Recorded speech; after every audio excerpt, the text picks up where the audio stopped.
എവരും praise God. എൻ്റെ പേര് മഞ്ജു. ദൈവത്തിന് നാമത്തിന് മഹത്വം ഉണ്ടാകട്ടെ. യേശു ക്രിസ്തു മാത്രമാണ് സത്യം. യേശു ക്രിസ്തു മാത്രമാണ് ജീവൻ. യേശു ക്രിസ്തു മാത്രമാണ് ദൈവം. നമ്മളുടെ ചുറ്റോട് പലരെയും കാണുന്നുണ്ട്, പല ദൈവങ്ങളെ പറ്റിയും കേട്ടിട്ടുണ്ട്. പക്ഷെ അവരൊന്നും ദൈവമല്ല, അവരെല്ലാം പിശാചിന്റെ ഏജൻസ് ആണ്, അല്ലെ? അത് പറയുമ്പോൾ പലർക്കും ബുദ്ധിമുട്ടുണ്ടാവും. ഞാനിങ്ങനെ ഇപ്പോൾ പറയാൻ പലർക്കും ബുദ്ധിമുട്ടുണ്ടാവും. പക്ഷെ സത്യം ഒന്ന് മാത്രമാണ്, യേശു ക്രിസ്തു മാത്രമാണ് ദൈവം. മനുഷ്യനെ മാനസാന്തരപ്പെടുത്താനും പാപത്തിന്റെ ചേറ്റുകുഴിയായിരുന്ന മനുഷ്യനെ, പിശാചിന്റെ കയ്യിലായിരുന്ന മനുഷ്യരെ, എന്താ പറയുക, പാതാളത്തിലേക്ക് നടന്നുകൊണ്ടിരുന്ന മനുഷ്യരെ, അല്ലെ, മരണത്തിന്റെ പിടിയിലായിരുന്ന മനുഷ്യനെ രക്ഷപ്പെടുത്താൻ ഈ ഭൂമിയുടെ മുകളിൽ, ആകാശത്തിന്റെ താഴെ, സ്വർഗത്തിലും ഭൂമിയിലും കടലിലും എവിടെയാന്ന് പറഞ്ഞ നിങ്ങൾ പേരിട്ടു അതിന്. പക്ഷെ അതിന് ഒറ്റ നാമം മാത്രമേ ദൈവം ഈ ലോകത്തിൽ കൊടുത്തിട്ടുള്ളൂ. ആ നാമത്തിന്റെ പേരാണ് യേശു ക്രിസ്തു. അവൻ ദൈവമാണ്, അവൻ ജീവനാണ്, അല്ലെ? യേശു രക്ഷകനാണ്. യേശു ദൈവമല്ല എന്ന് വരുത്തി തീർക്കുന്നതിന് വേണ്ടി പിശാചിനെ കൊണ്ട് പറ്റുന്ന സകല വിധത്തിലുള്ള കാര്യം ചെയ്തുകൊണ്ടിരിക്കുകയാണ്. മനുഷ്യന്റെ മനസ്സിനെ അവൻ കുരുടാക്കി വെച്ചിരിക്കുന്നു, അല്ലെ? യേശു ദൈവമല്ലെന്നുള്ളത് പല രീതിയിലും, ഭാഷയിലും, രൂപത്തിലും, ഫോമിലും എല്ലാം അവനിങ്ങനെ പറഞ്ഞു പരത്തിക്കൊണ്ടിരിക്കുന്നു. പല ആൾക്കാരും അതിലേക്ക് വീണു പോയിട്ടുണ്ട്, അല്ലെ? നമുക്കറിയാം, എത്രയോ പേര് പറയുന്ന ഒരു കാര്യമാണ് യേശുക്രിസ്തു വെറും ഒരു പ്രോഫറ്റ് മാത്രമാണ് എന്നുള്ളത്. മുസ്ലിങ്ങൾ എടുത്തു നോക്കുമ്പോൾ അവർ പറയുന്നത് യേശുക്രിസ്തു വെറും ഒരു പ്രവാചകൻ മാത്രമാണ്. ജൂതന്മാരെടുത്ത് നോക്കിയാൽ അവരും അങ്ങനെ തന്നെ പറയുന്നു, അല്ലെ? ജൂതന്മാർക്ക് യേശുവിനെ അംഗീകരിക്കാനേ സാധിക്കുമായിരുന്നില്ല. അപ്പൊ അതെല്ലാം വരുന്നത് എങ്ങനെയാണ്? പിശാചിന്റെ വർക്കാണ്, അല്ലെ? പിശാച് ചെയ്യുന്ന കാര്യമാണ്.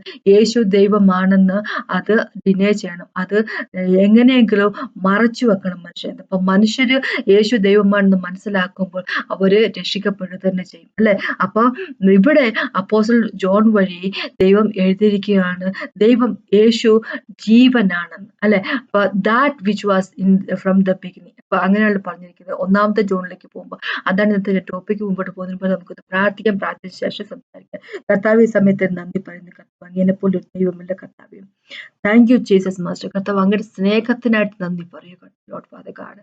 മനുഷ്യവർഗത്തെ അങ്ങ് ഇത്രമാത്രം സ്നേഹിക്കുന്നതിന് നന്ദി പറയുന്നു കർത്താവ് ലോർഡ് ഫാദർ ഗോഡ്. എല്ലാവരും, മിക്കവാറും ആൾക്കാർ കർത്താവ് ലോർഡ് ഫാദർ ഗോഡ് അങ്ങനെ തള്ളി പറയുമ്പോൾ പോലും കർത്താവ് ഞങ്ങളോടുള്ള സ്നേഹത്തിനൊരു കുറവില്ല അങ്ങ് കർത്താവ്. ഞങ്ങൾ ഇത്രമാത്രം സ്നേഹിക്കും കർത്താവ്. ഞങ്ങളെ ഇങ്ങനെ സ്നേഹിക്കാൻ മാത്രമുള്ള കാര്യം എന്താണ് ഞങ്ങൾക്ക് മനസ്സിലാകുന്നില്ല. പക്ഷെ എന്നാലും കർത്താവ് അങ്ങയുടെ സ്നേഹം വളരെ ഡീപ്പായിട്ടുള്ള, വളരെ ആഴമായിട്ടുള്ള കർത്താവ് യേശുവെ നന്ദി പിതാവ് കർത്താവ്. Thank you so much master. അങ്ങയുടെ സ്നേഹം ഞങ്ങളെ തേടിയെത്തുക ദൈവമേ കർത്താവെ.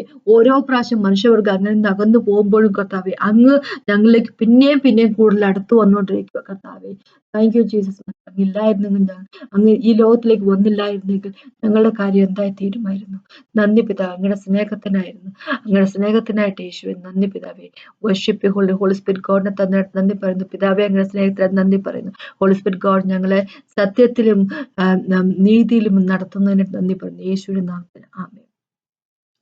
ഒന്നാം യോഹന്നാനിലേക്ക് പോകും. യോഹന്നാൻ എഴുതിയ ലേഖനത്തിന്റെ ഒന്നാമത്തെ ചാപ്റ്ററിലേക്ക് പോകാം. അതിപ്പോ ഇങ്ങനെയാണ് എഴുതിയിരിക്കുന്നത്. യോഹന്നാന്റെ ലേഖനത്തിന്റെ ഒന്നാമത്തെ ചാപ്റ്ററിലെ 1 തൊട്ട് 4 വരെ ഉള്ള വാക്കുകൾ ഇങ്ങനെയാണ് എഴുതിയിരിക്കുന്നത്.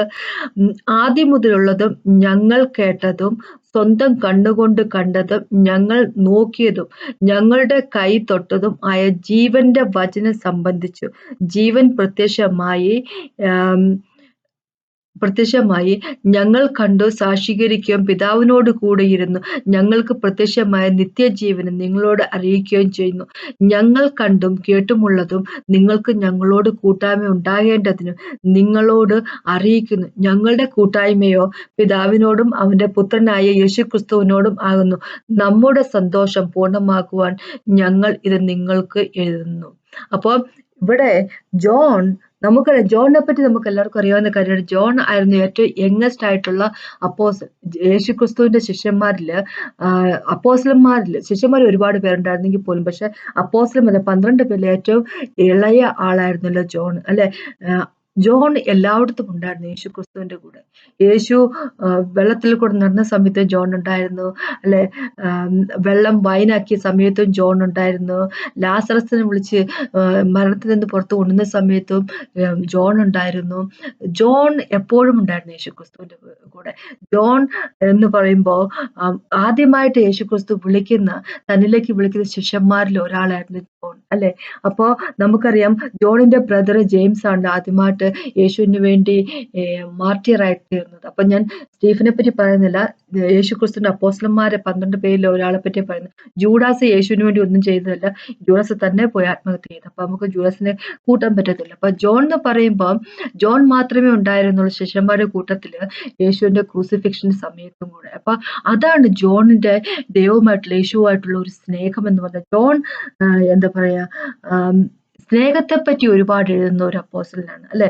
അപ്പൊ ജോൺ സ്നേഹത്തെ പറ്റി എഴുതിയ പോലെ അത്രയ്ക്കും ബാക്കിയുള്ള അപ്പോസ്റ്റലന്മാരൊന്നും എഴുതിയിട്ടില്ല. പക്ഷെ അവർക്കൊന്നും സ്നേഹമില്ലാത്തവരാണെന്നല്ല പറയുന്നത്, സ്നേഹത്തെ പറ്റി അറിവില്ലാത്തവരാണെന്നല്ല പറഞ്ഞത്. പക്ഷെ എന്താ പറഞ്ഞു വെച്ചാല് ഹോളി സ്പിരിറ്റ് ഗോഡ് മനുഷ്യരെ ഉപയോഗിക്കുന്നത് പല രീതിയിലാണല്ലോ, പല കാര്യങ്ങൾക്കായിട്ടാണ്. എന്ന് വെച്ച് കഴിഞ്ഞാല് പലർക്കും കൊടുത്തിരിക്കുന്ന മിനിസ്ട്രി ഡിഫറെന്റ് ആണല്ലോ. അപ്പൊ ജോൺ വഴി ദൈവത്തിന്റെ സ്നേഹത്തെ പറ്റി ഒരുപാട് എഴുതിയിരിക്കുന്നു. അപ്പൊ ജോൺ ഇവിടെ പറയുകയാണ്.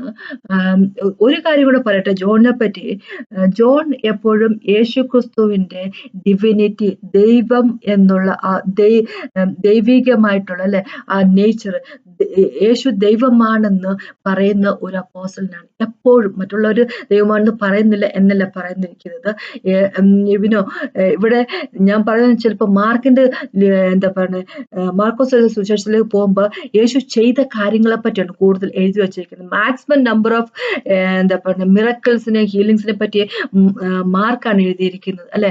അപ്പോ പിന്നെ മാത്യു എടുത്തു നോക്കുമ്പോൾ മാത്യു യേശു എന്നുള്ള ആ കിങ്, രാജാവ് എന്നുള്ള രീതിയിലാണ് എഴുതിയിരിക്കുന്നത്. പക്ഷെ ജോണിലേക്ക് വരുമ്പോൾ ജോൺ എഴുതുന്നത് എന്തെന്ന് വെച്ച് കഴിഞ്ഞാല് ദൈവമാണ് യേശു ക്രിസ്തു. അതാണ് ജോൺ എപ്പോഴും പറയുന്നത്, അല്ലെ?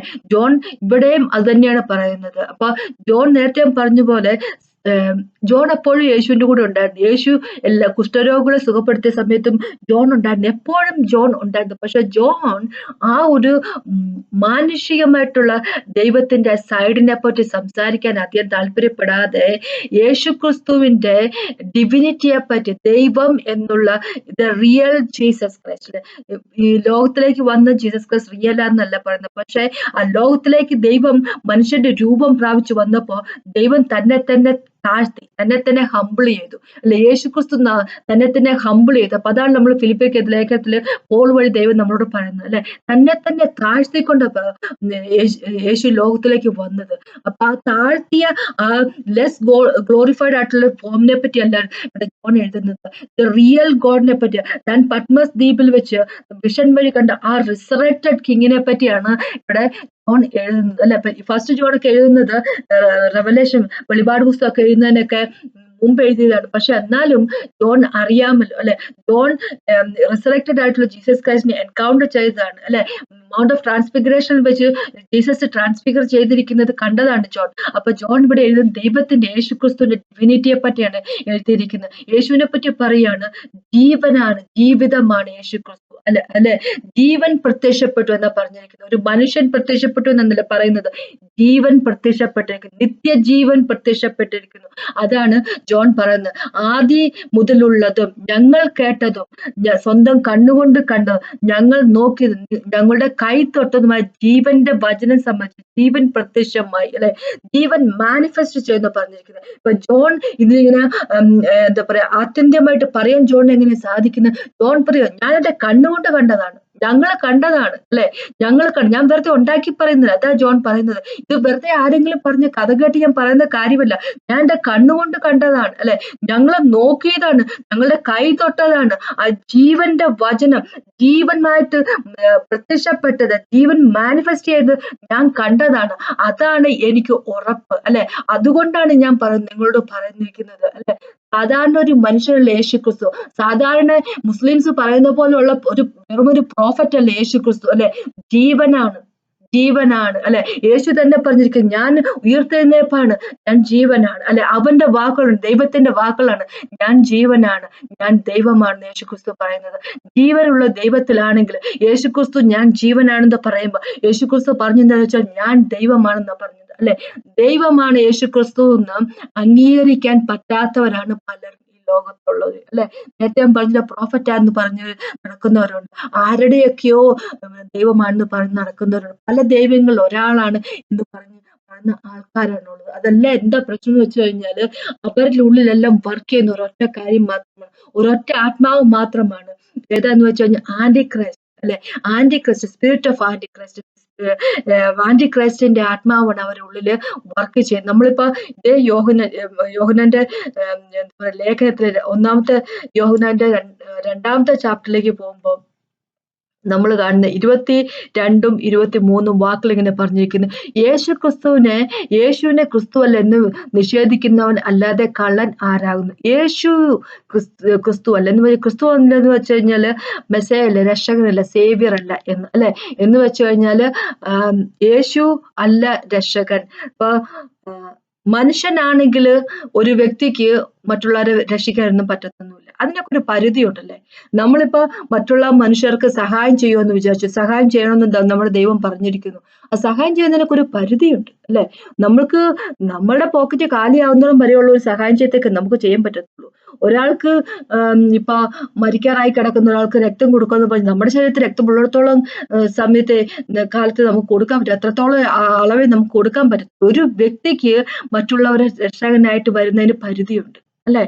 പക്ഷേ ഒരു രക്ഷകൻ എന്ന് പറയുമ്പോ, മാനവരാശിയുടെ രക്ഷകൻ എന്ന് പറയുമ്പോ അതൊരു വ്യക്തിയെ കൊണ്ട് ഒരു മനുഷ്യനെ കൊണ്ട് സാധിക്കുന്ന കാര്യമല്ല.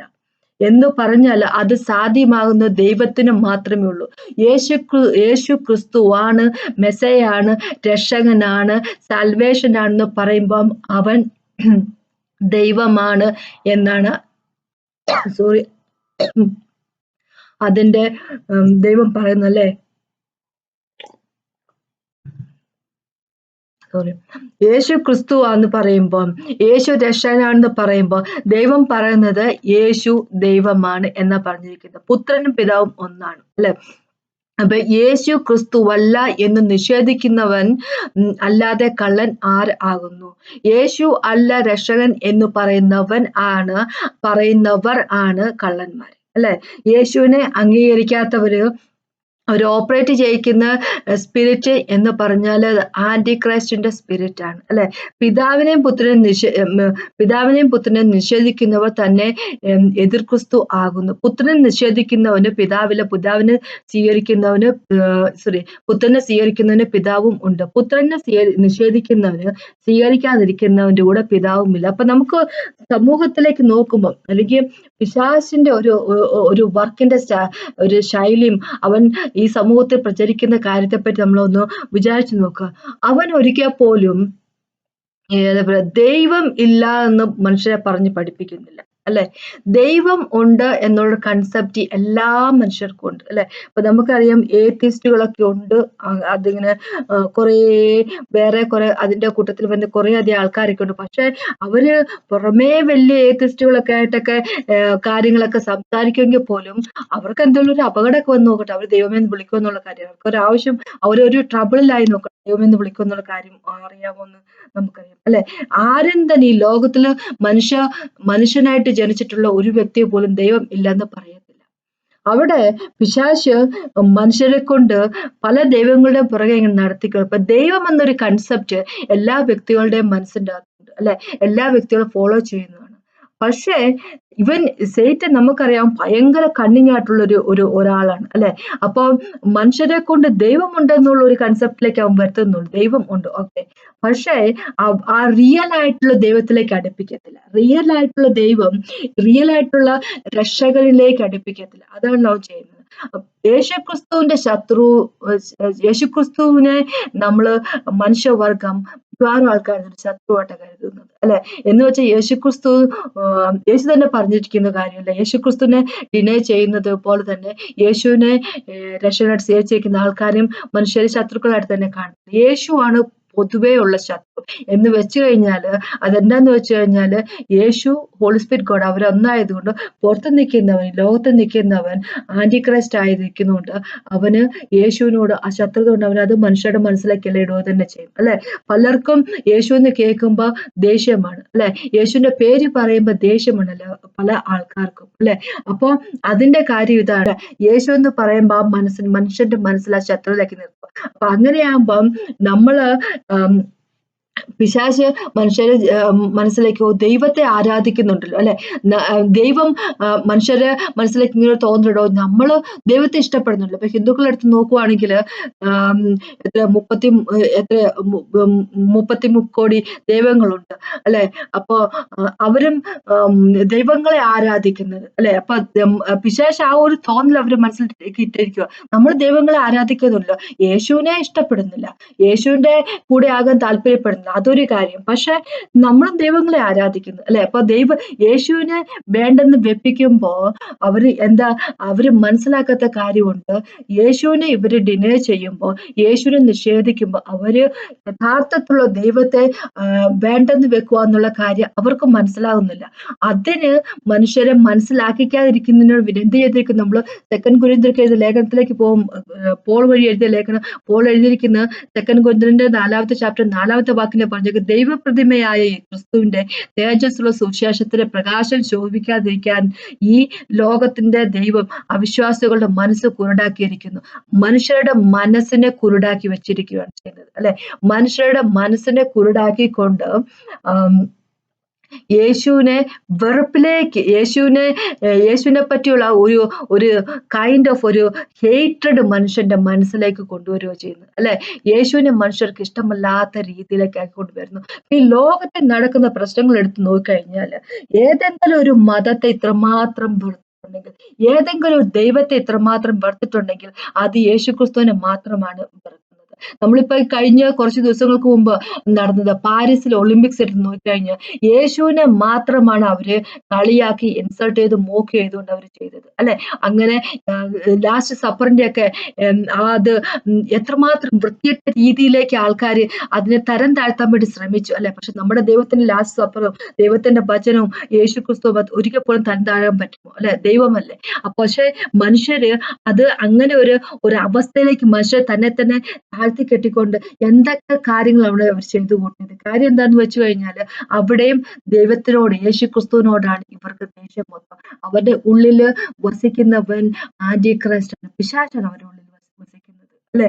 അപ്പൊ നമ്മൾ ഈ ലോകത്തിലേക്ക് നോക്കുവാണെങ്കിൽ ഒരു കാര്യം കാണാൻ പറ്റും, യേശുവിനോട് അല്ലാതെ, ക്രിസ്ത്യാനികളോട് അല്ലാതെ മിക്കവാറും ആൾക്കാർക്ക് എന്താ പറയുക ദേഷ്യം ഇല്ല. ജൂതന്മാരുടെ ദേഷ്യം. എന്തുകൊണ്ടാണ് ജൂതന്മാരുടെ ദേഷ്യം? സത്യമായ ദൈവത്തെ അവർ ആരാധിക്കുന്നവരായതുകൊണ്ട് അല്ലെ. കാര്യം എന്താന്ന് വെച്ച് കഴിഞ്ഞാൽ പിശാചിനറിയാം ഇവർ ആരെയാണ് ആരാധിക്കുന്നത്, ആരാണ് ദൈവം എന്നുള്ള കാര്യം പിശാചിനറിയാം.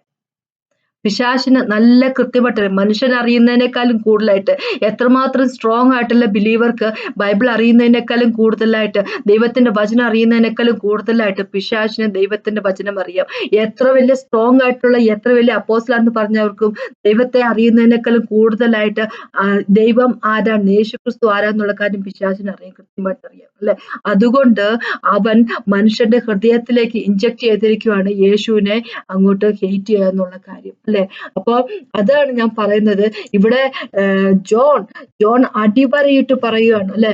1-ാമത്തെ ജോൺ എടുത്ത് വായിക്കുമ്പോൾ 1-ാമത്തെ ചാപ്റ്ററിൽ ഇൻട്രൊഡക്ഷൻ ആയിട്ട് ജോണിന്റെ ലെറ്ററിനുള്ള ഇൻട്രൊഡക്ഷൻ ആയിട്ട് ജോൺ ഇങ്ങനെ പറഞ്ഞിരിക്കുന്നത്, ഞാൻ കണ്ടതാണ്, ഞങ്ങൾ കണ്ടതാണ്, ഞങ്ങളുടെ കൈ തൊട്ടതാണ്, ഞാൻ പറയുന്നത് ജീവനെ പറ്റിയാണ് പറയുന്നിരിക്കുന്നത്. ഞാൻ വെറുതെ ഒരു മനുഷ്യനെ പറ്റിയല്ല പറയുന്നത്, പക്ഷെ ഞാൻ ദൈവത്തെ പറ്റിയാണ് പറയുന്നത്. ജീവൻ വരുന്ന ദൈവത്തിൽ നിന്നാണ്. അപ്പൊ ഞാൻ ജീവനെ പറ്റിയാണ് എഴുതുന്നെന്ന് ജോൺ എഴുതുമ്പോ ജോൺ പറയുന്നത് എന്താന്ന് വെച്ച് കഴിഞ്ഞാൽ ഞാൻ ദൈവത്തെ പറ്റിയാണ് ഞാൻ പറയുന്നത്. യേശുക്രിസ്തു പറഞ്ഞിരിക്കുന്നത് ഞാൻ ജീവനാണെന്ന് പറഞ്ഞിരിക്കുന്നു. ഞാൻ ജീവനാണ് അല്ലെ, സത്യമാണ്, ഞാൻ മാത്രമാണ് വഴിയെന്ന് യേശുക്രിസ്തു പറഞ്ഞിരിക്കുന്നു. അപ്പൊ ഇവിടെ ജോൺ പറയുന്നത് ദൈവത്തെ പറ്റിയാണ് പറയുന്നത്. അപ്പൊ അങ്ങനെ തന്നെ നമുക്കറിയാം, കാണാൻ പറ്റും. ജോൺ എഴുതിയ സുവിശേഷത്തിലേക്ക് പോകുമ്പോഴും ചാപ്റ്ററിന്റെ തുടക്കം തന്നെ ജോൺ അത് തന്നെയാണ് സ്ഥാപിക്കുന്നത്, അല്ലെ? ദൈവം, വചനം ദൈവത്തിന്റെ കൂടെ ആയിരുന്നു. ആദിയിൽ വചനം ഉണ്ടായിരുന്നു, ആ വചനം ദൈവത്തിന്റെ കൂടെയാണ്. ആദി എന്ന് പറയുന്നത് നമ്മൾ ബൈബിൾ തുടങ്ങുന്ന സമയത്തെ പറ്റി, കാര്യത്തെ പറ്റി, ജനസിസ് 1:1 പറ്റിയല്ല ദൈവം പറഞ്ഞിരിക്കുന്നത്, അല്ലെ? ദൈവം പറയുന്നത് തുടക്കം, എല്ലാത്തിന്റെയും തുടക്കം, അല്ലെ? എല്ലാത്തിന്റെയും ബിഗിനിങ്ങിനെ പറ്റിയാണ് പറഞ്ഞിരിക്കുന്നത്. യേശുവിൽ നിന്നാണ് എല്ലാം ഉണ്ടായിരിക്കുന്നത്, അല്ലെ? എല്ലാം സൃഷ്ടിക്കപ്പെട്ടിരിക്കുന്നത് അവനിൽ കൂടിയാണ്, അവന് വേണ്ടിയാണ്, അല്ലെ? നമുക്കറിയാം എപ്പോഴും അവനിലാണ് കൺസിസ്റ്റ് ചെയ്തിരിക്കുന്നതാണ് നമ്മളോട് ദൈവം പറയുന്നത്. കൊളോസ്യർക്ക് ലേഖനത്തിൽ 1-ാമത്തെ ചാപ്റ്ററിലേക്ക് പോകുമ്പോൾ നമുക്ക് കാണാൻ പറ്റുന്ന കാര്യം, എല്ലാ കാര്യം ഈ ലോകത്ത് നമുക്ക് കാണാൻ പറ്റുന്ന എല്ലാ കാര്യം, അല്ലെ? സ്വർഗത്തിലുള്ള അല്ലെ എല്ലാം കണ്ടെയ്ൻ ചെയ്തിരിക്കുന്ന യേശു ക്രിസ്തുവിലാണ്. അവനാണ് തുടക്കം, അല്ലെ? അവൻ ആൽഫയാണ്, അവൻ ഒമേഗയാണ്. എല്ലാ കാര്യം തുടങ്ങുന്ന അവനിൽ തന്നെയാണ്, എല്ലാ കാര്യം അവസാനിക്കുന്നതും അവനിൽ തന്നെയാണ്, അല്ലെ? അപ്പൊ ഇവിടെ യോഹന്നാൻ പറയുന്നത് യേശുവിന്റെ ഡിവിനിറ്റിയെ പറ്റിയാണ് പറഞ്ഞിരിക്കുന്നത്, അല്ലെ? ഈ ലോകം സമ്മതിക്കാതിരിക്കുന്നതും പിശാചി സമ്മതിക്കാതിരിക്കുന്ന കാര്യം അത് തന്നെയാണ്. യേശു ക്രിസ്തു മാത്രമാണ് രക്ഷ, യേശു ക്രിസ്തു മാത്രമാണ് ദൈവം എന്നുള്ള കാര്യം, അല്ലെ? അപ്പൊ ഈ ലോകം പറയുമ്പോ യേശുക്രിസ്തു ഒരു പ്രോഫറ്റ് ആണെന്ന് പറയുമ്പോ, അല്ലെ, നമ്മൾ മനസ്സിലാക്കിക്കേണ്ട കാര്യം ഒന്നേ ഉള്ളൂ, യേശുക്രിസ്തു പ്രോഫറ്റ് ഉണ്ടോ? യേശുക്രിസ്തു പ്രോഫറ്റ് ആയിരുന്നു, യേശുക്രിസ്തു പ്രോഫറ്റ് ചെയ്തിട്ടുണ്ടോ? പറഞ്ഞിട്ടുണ്ട്, അല്ലെ? എന്ന് വെച്ച് കഴിഞ്ഞാൽ നമുക്കറിയാം, ഇപ്പൊ മത്തായിന്റെ 24-25 വരുമ്പോ യേശുക്രിസ്തു പറഞ്ഞിട്ട് അവസാനത്തെ കാലത്ത് എന്താണ് നടക്കാൻ പോകുന്നതിനെ പറ്റി യേശുക്രിസ്തു പറഞ്ഞിട്ടുണ്ട്. ഫോൾസ് പ്രോഫറ്റ്സുകൾ വരുന്നതിനെ പറ്റി പറഞ്ഞിട്ടുണ്ട്, യുദ്ധങ്ങൾ നടക്കാൻ പോകുന്നതിനെ പറ്റി പറഞ്ഞിട്ടുണ്ട്, അല്ലെ? ജെറുസലേം ദേവാലയത്തിൽ ഒരു കല്ല് പോലും അവശേഷിക്കത്തിന്നുള്ള കാര്യത്തെ പറ്റി പറഞ്ഞിട്ട് ഒരുപാട് കാര്യങ്ങളെ പറ്റി യേശു പറഞ്ഞിട്ടുണ്ട്, അല്ലെ? പ്രോഫറ്റ് അല്ലേ? പ്രോഫറ്റ് ആണ്. പക്ഷെ ഒരു പ്രോഫറ്റ് മാത്രമാണോ? അല്ല, അല്ലെ? ദൈവമാണ്. നമ്മുടെ ദൈവം യേശുക്രിസ്തു മാത്രമേ ജീവിക്കുന്ന ദൈവമുള്ളൂ. അത് നമ്മൾക്ക് ഉറപ്പുണ്ടായാൽ, അല്ലെ, നമ്മൾക്ക് ഈ ലോകത്തിന് മുമ്പിൽ നമ്മൾ വിളിച്ചു പറയുന്നവരായിരിക്കണം, എന്റെ ദൈവം മാത്രമാണ് ദൈവം, എന്റെ ദൈവം മാത്രമാണ് ജീവിച്ചിരിക്കുന്ന ദൈവം, അല്ലെ? ഞങ്ങൾക്കെതിരായിട്ട് നിൽക്കുന്നതിന്റെ കാര്യം എന്താന്ന് വെച്ച് കഴിഞ്ഞാല്, നിങ്ങൾക്ക് സ്വീകരിക്കാം. നിങ്ങളുടെ ഉള്ളിൽ ഉള്ള ആത്മാവെന്ന് പറഞ്ഞു കഴിഞ്ഞാല് ആന്റിക്രൈസ്റ്റ് ആണ്, അത് തന്നെ കാര്യം, അല്ലെ? ജോണിനുണ്ടായ ഒരു ധൈര്യം, അല്ലെ? ജോൺ പറയാൻ ഉദ്ദേശിച്ചത്, ജോണിന് തന്നെയല്ല, പീറ്ററിനും പോളിനും, അല്ലെ, സകല അപ്പോസ്തലന്മാർക്കുണ്ടായ ഒരു ധൈര്യം നമ്മുടെ ഉള്ളിൽ ഉണ്ടാകട്ടെ, അല്ലെ? അവരവരെ ജീവൻ കൊടുത്താ പറഞ്ഞു, യേശുക്രിസ്തു മാത്രമാണ് ദൈവം എന്നുള്ളത് അവരവരെ ജീവൻ കൊടുത്തിട്ടാ പറഞ്ഞത്, അല്ലെ? പോളിനെയൊക്കെ എങ്ങനെ കൊന്നത്, പീറ്ററിനെയൊക്കെ എങ്ങനെ കൊന്നത്, ഐസയ്യാനെ, അല്ലെ? അപ്പൊ നമുക്കറിയാം, എന്താ പറഞ്ഞ ന്യൂ ടെസ്റ്റമെന്റിലെ അപ്പോസ്തലന്മാരെ മാത്രമല്ല ദൈവം എന്താ പറയുക നമ്മുടെ മുമ്പിൽ വെച്ചിരിക്കുന്നത്, അല്ലെ? ഓൾഡ് ടെസ്റ്റമെന്റിൽ എല്ലാ പ്രോഫറ്റുമാരുണ്ടായിരുന്നു, മിക്കവാറും എല്ലാ പ്രോഫറ്റുമാരെ കൊന്നുകളയുമായിരുന്നു. കാര്യം എന്താ വെച്ചാൽ അവരെല്ലാം പറഞ്ഞു സത്യമായിട്ടുള്ള ദൈവത്തെ, അല്ലെ, യഹോവയെ വാഴ്ത്തണം, യഹോവയെ മാത്രമേ നോക്കാവുള്ളൂ, യഹോവയെ മാത്രമേ വർഷിപ്പ് ചെയ്യാവുള്ളൂ എന്ന് പറഞ്ഞുകൊണ്ട് എത്ര പേരെ കൊന്നുകളഞ്ഞു. സക്രിയനെ കൊന്നുകളഞ്ഞു, അല്ലെ? എന്താ പറയുക, ഐസയ്യനെ കളഞ്ഞു. അങ്ങനെ പ്രോഫറ്റുമാരെ കൊന്നുകളഞ്ഞു. യേശു തന്നെ പറഞ്ഞത്, അല്ലെ, ജെറുസലേമേ പ്രോഫറ്റുമാരെ കൊല്ലുന്ന സ്ഥലമായിരുന്നു എന്നാണ് പറയുന്നത്, അല്ലെ? എന്ന് പറഞ്ഞാല് ദൈവത്തിന് വേണ്ടി ആരൊക്കെ നിൽക്കുന്നുണ്ടോ അവരെ എല്ലാം നശിപ്പിച്ചു കളയും എന്നുള്ളതാണ് ലോകത്തിന്റെ അതിന്റെ രാജാവായിരിക്കുന്നവന്റെയും ഒരു പരിപാടി എന്ന് പറഞ്ഞു. പക്ഷെ എന്ന് പറഞ്ഞാലും അതൊന്നോട്ട് നമ്മൾ വിഷമിക്കേണ്ട കാര്യമില്ലല്ലോ. അത് നമ്മൾ യേശുക്രിസ്തുവിന്റെ രക്ഷകനായിട്ട് സ്വീകരിച്ച സമയത്ത് നമ്മുടെ സ്പിരിറ്റിൽ എഴുതി ഒപ്പിട്ട് കൊടുത്ത കാര്യം, ഞാൻ തയ്യാറാണ് അങ്ങയ്ക്ക് വേണ്ടി ജീവിക്കാനും മരിക്കാനും, അല്ലെ? അപ്പൊ ധൈര്യമായിട്ട് പറയൂ, അതാണ് എനിക്കിത് പറയാനുള്ളത്, അല്ലെ? ധൈര്യമായിട്ട് പറയുക.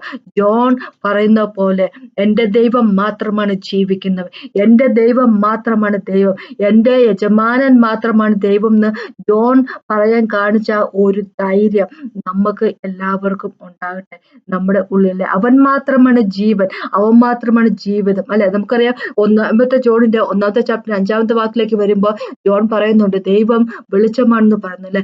4-ാമത്തെ ചാപ്റ്ററിന്റെ 8-ാമത്തെ വാക്കിലേക്ക് പോകുമ്പോൾ പിന്നെ ജോൺ പറയുന്നുണ്ട്, 8-ലും 16-ലും എല്ലാം പറയുന്നുണ്ട് ദൈവം സ്നേഹമാണെന്ന് പറയുന്നുണ്ട്, അല്ലെ? അപ്പൊ യേശുക്രിസ്തു വെളിച്ചമാണ്, യേശുക്രിസ്തു ജീവനാണ്, യേശുക്രിസ്തു സ്നേഹമാണ്. യേശുക്രിസ്തു ഒരു മനുഷ്യനാണ്, ആ മനുഷ്യരെങ്ങനെ ജീവനാകുന്നത്, ആ മനുഷ്യരെങ്ങനെ സ്നേഹമാകുന്നത്, അല്ലെ? എത്രമാത്രം സ്നേഹമുണ്ട് മനുഷ്യർക്ക്, അല്ലെ? മനുഷ്യരുടെ സ്നേഹം എത്രമാത്രം ലിമിറ്റഡ് ആയിട്ടുള്ള കാര്യമാണെന്ന് വിചാരിച്ചു നോക്കിയോണം, അല്ലെ? മനുഷ്യനല്ല, വെറുമൊരു പ്രോഫറ്റ് ഒന്നുമല്ല നമ്മുടെ യേശുക്രിസ്തു. യേശു ദൈവമാണ്, അല്ലെ? അപ്പോ ജീവൻ കൊടുത്തും പറയാനൊരു ധൈര്യം നമുക്കുണ്ടാകട്ടെ. അതാണ് ഞാൻ പറയുന്നത്. നമുക്കൊന്ന് പ്രാർത്ഥിച്ചുകൊണ്ട് നിർത്താം. കർത്താവേ, സമയത്തിനായി നന്ദി പറയുന്നു കർത്താവേ. അങ്ങേനെ പോലെ ഒരു ദൈവമില്ല കർത്താവേ. യേശുവേ, അങ്ങ് മാത്രമാണ് ദൈവം. അങ്ങ് മാത്രമാണ് ജീവിക്കുന്ന ദൈവം കർത്താവേ. മരണത്തെയും പാതാളത്തെയും തോൽപ്പിച്ച ദൈവം അങ്ങ് മാത്രമാണ് കർത്താവേ. ഞങ്ങളെ തേടിയെത്തിയ ദൈവം അങ്ങ് മാത്രമാണ് കർത്താവേ. ഞങ്ങൾ ചുറ്റോട് ചുറ്റും കാണുന്ന സോക്കോൾഡ് ദൈവങ്ങളൊന്നും ആരും ഒരു മനുഷ്യനെയും തേടി എത്തിയിട്ടില്ല കർത്താവേ. ഞങ്ങൾ കാണുന്ന ദൈവങ്ങൾ ഒന്നും ക്രോസ് ഓഫ് കാൽവരി മരിച്ചിട്ടില്ല കർത്താവേ. ഞങ്ങൾ കാണുന്ന ദൈവങ്ങൾ ഒന്നും കർത്താവേ ഞാൻ മനുഷ്യനെ രക്ഷപ്പെടുത്തിയിട്ടില്ല. പക്ഷെ അങ്ങേ ഒഴികെ ഈ ലോകത്തിലേക്ക് വന്ന ദൈവം അങ്ങ് മാത്രം. Thank you Jesus. അങ്ങയുടെ സ്നേഹത്തിനോട് നന്ദി പറയുന്നു കർത്താവേ. എന്നെ കേട്ടുകൊണ്ടിരിക്കുന്ന ഓരോ വ്യക്തികളെ അനുഗ്രഹിക്കണം എന്ന് അപേക്ഷിക്കുന്നു കർത്താവേ. എന്നെ കേട്ടുകൊണ്ടിരിക്കുന്ന ആരെങ്കിലും കർത്താവ് ലോട്ട് അങ്ങനെ വിശ്വസിക്കാത്തവരുണ്ടെങ്കിൽ അവരെ കണ്ണുകൾ തുറക്കണമെന്ന് അപേക്ഷിക്കുന്നു കർത്താവേ. അവരെ മനസ്സിലാക്കി കൊടുക്കണം എന്ന് അപേക്ഷിക്കുന്നു. അങ്ങനെ ഒന്ന് റിവീൽ ചെയ്ത് കൊടുക്കണം എന്ന് അപേക്ഷിക്കുന്നു കർത്താവേ. Praise and worship you, Jesus. Thank you so much. You are good, my King. You are good. Thank you so much, Master. In Jesus' name, Amen. ദൈവത്തിന് മഹത്വം ഉണ്ടാകട്ടെ.